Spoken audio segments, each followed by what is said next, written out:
আসসালামু আলাইকুম ওয়া রাহমাতুল্লাহি ওয়া বারাকাতুহু। আলহামদুলিল্লাহি রাব্বিল আলামিন।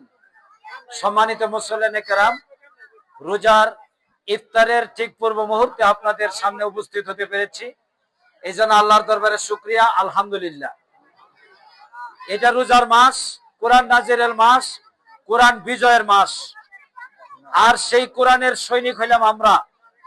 কোরআনকে বাস্তব জীবনে প্রতিষ্ঠিত করার ট্রেনিং দেওয়ার জন্যই আল্লাহ তাআলা মাহে রমজানের রোজা ফরজ করেছেন। আমরা রোজা রাখছি তাকওয়া অর্জনের জন্য।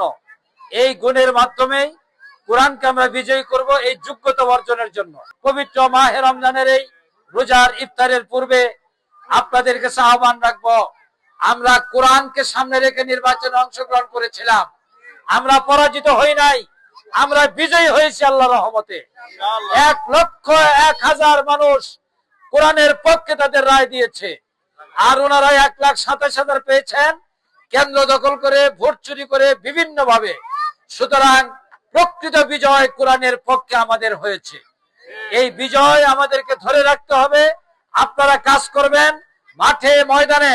সামনে ইউনিয়ন পরিষদের নির্বাচন, উপজেলা নির্বাচন, এই দুটো নির্বাচনে আমরা লড়াই করব। মোমেনদের লড়াই কোনোদিন বন্ধ হবে না যতদিন পৃথিবীতে বেঁচে থাকবো। কাতিলুহুম হাত্তা লা তাকুনু ফিতনাতাও ওয়া ইয়াকুনা দ্বীনু।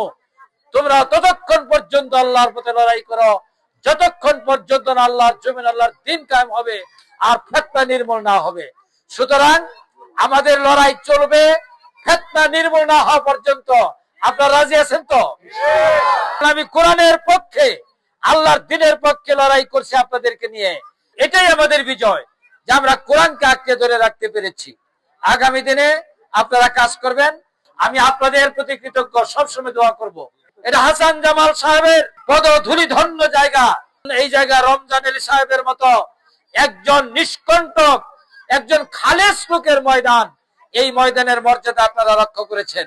কিয়ামতের দিন আল্লাহ যেন আমাদেরকে কোরআনের সৈনিক হিসেবে জান্নাতে যাওয়ার তৌফিক দান করেন। সবাই বলেন আমিন। আসসালামু আলাইকুম ওয়া রাহমাতুল্লাহি ওয়া বারাকাতুহু।